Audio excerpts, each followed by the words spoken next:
نحمده ونصلي علی رسوله الکریم اما بعد۔ ترجمے والے قرآن پاک کا صفحہ نمبر 896، 24واں پارہ، سورہ حامیم سجدہ، 5واں رکوع، آیت نمبر 33 تا 36۔ اعوذ باللہ من الشیطان الرجیم، بسم اللہ الرحمن الرحیم۔ ومن احسن قولا ممن دعا الى الله وعمل صالحا وقال انني من المسلمين ولا تستوي الحسنة ولا السيئة ادفع بالتي هي احسن فاذا الذي بينك وبينه عداوة كأنه ولي حميم وما يلقاها إلا الذين صبروا وما يلقاها إلا ذو حظ عظيم وإما ينزغنك من الشيطان نزغ فاستعذ بالله إنه هو السميع العليم۔ صدق اللہ العظیم۔ گزشتہ آیات میں اس بات کا تذکرہ آیا تھا کہ جو لوگ عقیدہ ٹھیک کر لیتے ہیں اور پھر استقامت اختیار کر لیتے ہیں، ان پر اللہ کے فرشتے اترتے ہیں اور ان کو تسلی دیتے ہیں۔ اب اللہ تبارک و تعالی فرما رہے ہیں کہ استقامت کیا ہے، کون شخص استقامت والا ہے؟ جس کے اندر دو صفات ہوں۔ پہلی یہ کہ پورے دین پر خود عمل کرے، اور دوسری یہ کہ دوسروں کو بھی دین کی دعوت دے۔ گویا دعوت دینے والا، خود دین پر عمل کرتے ہوئے دین کی دعوت دینے والا، یہ صحیح استقامت والا آدمی ہے۔ تو گویا یوں کہہ لیں کہ یہاں سے پہلے اللہ تبارک و تعالی نے ایمان والوں کے اچھے حال اور اچھے انجام کا تذکرہ کیا تھا، اب یہاں سے ان کے اچھے اعمال کا تذکرہ ہو رہا ہے، اور اس کے ضمن میں ہی اللہ تعالی تبلیغ، دین کی دعوت، اس کی ترغیب دے رہے ہیں، اور ساتھ ساتھ اس کا طریقہ بھی سکھا رہے ہیں۔ تو تین چیزوں کا تذکرہ کیا ہے۔ ایک یہ کہ دعوت دینے والا ہو، دوسرا یہ کہ خود نیک عمل کرنے والا ہو، اور صرف نیک عمل کرنا کسی کام میں یہ کافی نہیں ہے، بلکہ تیسری بات یہ کہ پوری طرح تابع دار ہو، یعنی پورے دین پر عمل کرنے والا ہو۔ یہ تین صفات ذکر فرمائی ہیں۔ اس کے بعد اللہ تبارک و تعالی نے ان آیات میں تبلیغ کا طریقہ بتایا ہے کہ جب تبلیغ کرنی ہے تو کیسے کرنی ہے۔ استقامت والا بندہ وہ ہے جو دین پر عمل بھی پورا کرے، دوسروں کو دعوت بھی دے، تبلیغ بھی کرے۔ تو وہ دعوت دے کیسے؟ کہا اچھے اخلاق کے ساتھ دے، حسن خلق کے ساتھ دے۔ تو حسن خلق کا حکم دیا ہے، پھر حسن خلق کا فائدہ اور ثمرہ بیان کیا ہے۔ فائدہ اور ثمرہ یہ ہے کہ داعی کا کام تو لوگوں کو بلانا ہے، دعوت دینا ہے، تو اس کو پھر مخالفین کی طرف سے مخالفت، دشمنوں کی طرف سے دشمنی کا سامنا ہوتا ہے۔ تو جب وہ حسن خلق سے کام لے گا، اچھے اخلاق سے کام لے گا، بہترین اسلوب سے کام لے گا، تو اس کے جو سخت سے سخت دشمن ہیں وہ بھی دشمنی والا رویہ چھوڑ دیں گے، اور کئی تو ان میں سے دلی دوست بن جائیں گے۔ اور پھر حسن اخلاق کی اہمیت بیان کی ہے کہ یہ کوئی معمولی چیز نہیں ہے۔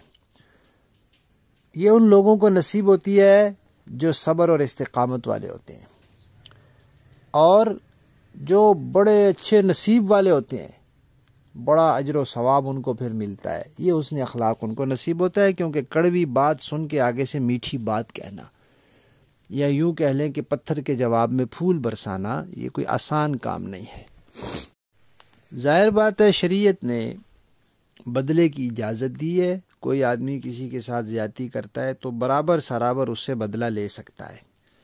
لیکن اگر دین کا داعی، دعوت دینے والا، مبلغ، تبلیغ کرنے والا بدلہ لینے لگ جائے گا تو پھر دعوت کا کام رک جائے گا. مکی زندگی میں اس کا نمونہ کیسے نظر آیا کہ اللہ تعالیٰ نے نبی پاک صلی اللہ علیہ وسلم اور صحابہ کرام کو صبر کرنے کا حکم دیا. جس طرح کے بھی حالات آئے، لوگوں نے مارا پیٹا، گالیاں دی، ظلم و ستم کیا، تشدد کیا، بائیکاٹ کیا، جو کچھ بھی کیا صبر کیا.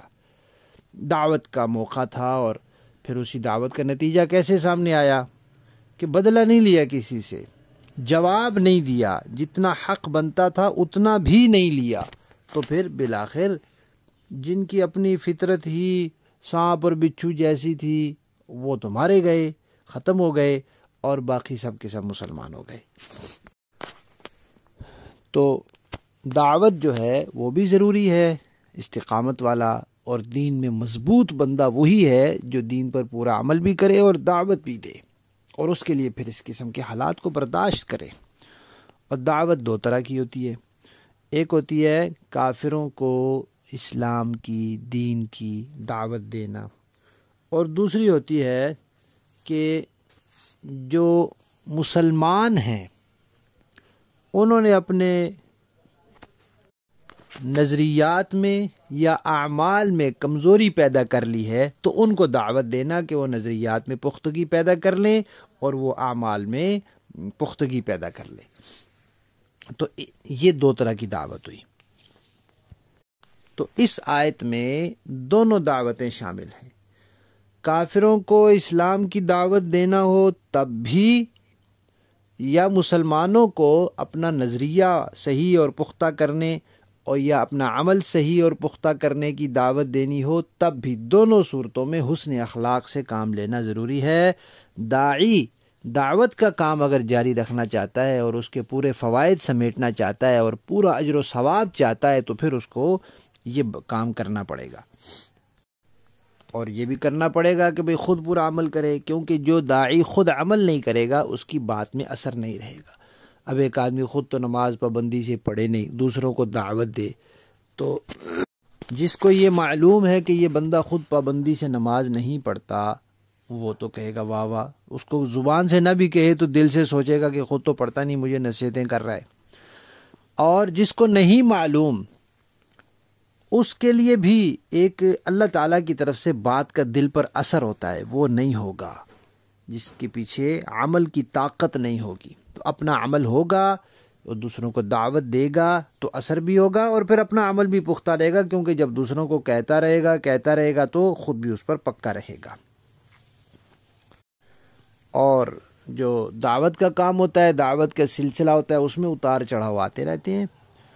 تو اللہ تبارک و تعالیٰ نے اس میں فرمایا کہ اگر جس کو دعوت دی جا رہی ہے وہ بدتمیزی پر اتر آئے، وہ ظلم زیادتی پر اتر آئے، تو پھر اچھے اخلاق کا مظاہرہ کیا جائے، اور پھر نتیجہ بھی خود دیکھ لینا کہ وہ کس طرح یا تو دلی دوست بن جائے گا، نہیں تو کم از کم اس کا وہ برتاؤ جو ہے وہ درست ہو جائے گا. اب یہ کرنے کے لیے برداشت کی ضرورت ہے. تو داعی کو چاہیے کہ اپنے اندر برداشت پیدا کرے، تحمل پیدا کرے، صبر پیدا کرے. اور اگر کوئی پیدا کر لیتا ہے تو بڑے نصیب والا ہے، اس کی دعوت کا اثر بہت پھیلے گا اور بڑے مؤثر ہوگا، اور اس کے لیے بہت بڑا اجر و ثواب بھی ہے. البتہ شیطان جو ہے وہ تو نہیں چاہتا کہ انسان پورے دین پر عمل کرے، انسان دین کا داعی بنے. تو وہ پھر انسان کو کچوکے لگاتا ہے. کچوکا کیسے لگاتا ہے کہ جس کو دعوت انسان دے رہا ہے اس نے کوئی سخت بات کہہ دی، ادھر شیطان کچوکا لگاتا ہے کہ اس کو غصہ چڑھ جائے، غصے میں آپے سے باہر ہو جائے. جب یہ غصے میں آپے سے باہر ہو جائے گا بس اب شیطان کا کام بن گیا، اور پھر یہ لڑائی ہو جائے گی. یہ اس کو برا بلا کہے گا، یہ اس سے بدلہ لے گا، یا کبھی زیادتی کر جائے گا، تو اس کی دعوت کا سلسلہ رک جائے گا. یہی شیطان چاہتا ہے.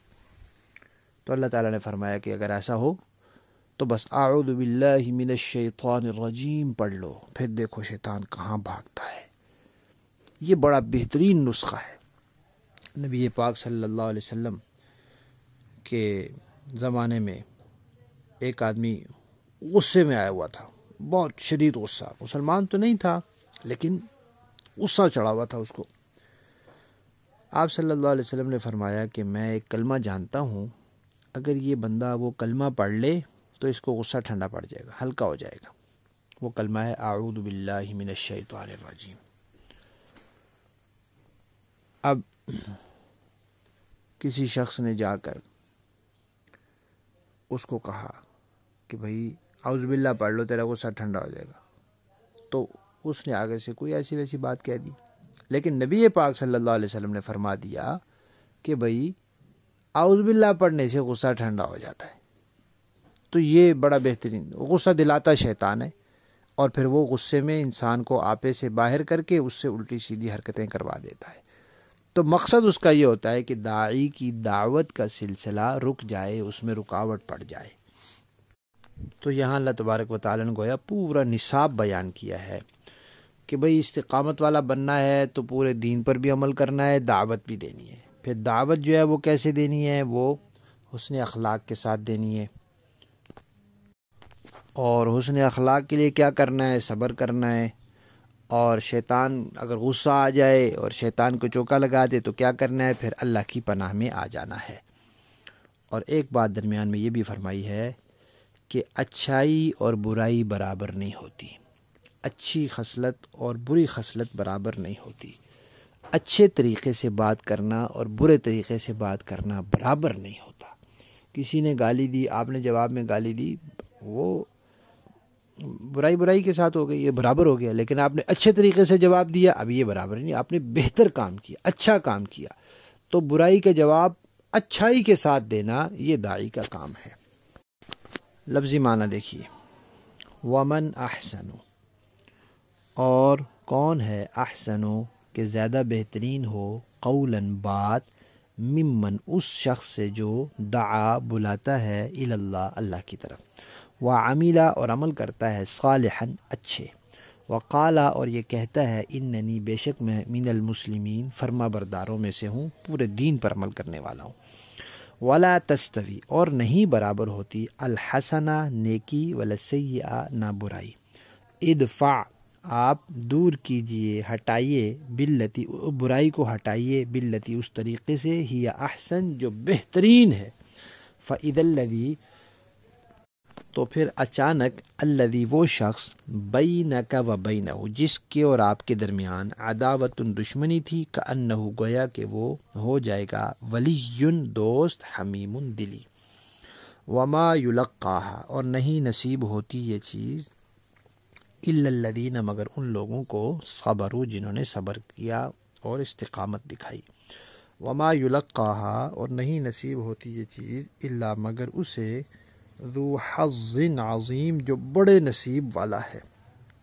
وَإِمَّا اور اگر يَنزَغَنَّكَ کچوکا لگے آپ کو، من الشیطان شیطان کی طرف سے، نزغن کوئی وسوسہ، کوئی کچوکا، فَاسْتَعِذْ بِاللَّهِ تو پناہ مانگ لیجئے اللہ سے، اللہ کی پناہ میں آ جائیے، انہو بے شک اللہ، هو السمیع العلیم وہ سننے والا ہے اور جاننے والا ہے۔ جب آپ اللہ کی پناہ میں آئیں گے تو وہ ضرور آپ کی بات سنے گا۔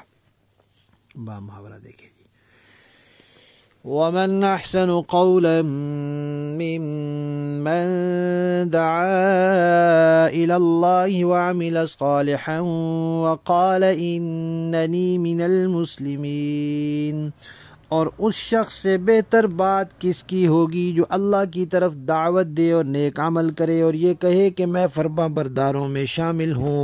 وَلَا تَسْتَوِي الْحَسَنَةُ وَلَا السَّيِّئَةُ ادْفَعْ بِالَّتِي هِيَ أَحْسَنُ فَإِذَا الَّذِي بَيْنَكَ وَبَيْنَهُ عَدَاوَةٌ كَأَنَّهُ وَلِيٌّ حَمِيمٌ اور نیکی اور بدی برابر نہیں ہوتی، آپ بدی کا دفاع ایسے طریقے سے کریں جو بہترین ہو، نتیجہ یہ ہوگا کہ جس کے اور آپ کے درمیان دشمنی تھی وہ دیکھتے ہی دیکھتے ایسا ہو جائے گا جیسے وہ آپ کا جگری دوست ہو، وَمَا يُلَقَّاهَا إِلَّا الَّذِينَ صَبَرُوا وَمَا يُلَقَّاهَا إِلَّا ذُو حَظٍّ عَظِيمٍ، اور یہ بات صرف انہی کو عطا ہوتی ہے جو صبر سے کام لیتے ہیں، اور یہ بات اسی کو عطا ہوتی ہے جو بڑے نصیبے والا ہے۔ وَإِمَّا يَنزَغَنَّكَ مِنَ الشَّيْطَانِ نَزْغٌ فَاسْتَعِذْ بِاللَّهِ إِنَّهُ هُوَ السَّمِيعُ الْعَلِيمُ، اور اگر آپ کو شیطان کی طرف سے کبھی کوئی کچوکا لگے تو شیطان مردود سے اللہ کی پناہ مانگ لیا کرو، بے شک وہ ہر بات سننے والا اور ہر بات جاننے والا ہے۔ یعنی اے داعی، اے انسان، اگر تجھے شیطان کی طرف سے کبھی کوئی کچوکا لگے تو پھر اللہ کی پناہ مانگ لیا کرو۔ صدق اللہ العظیم۔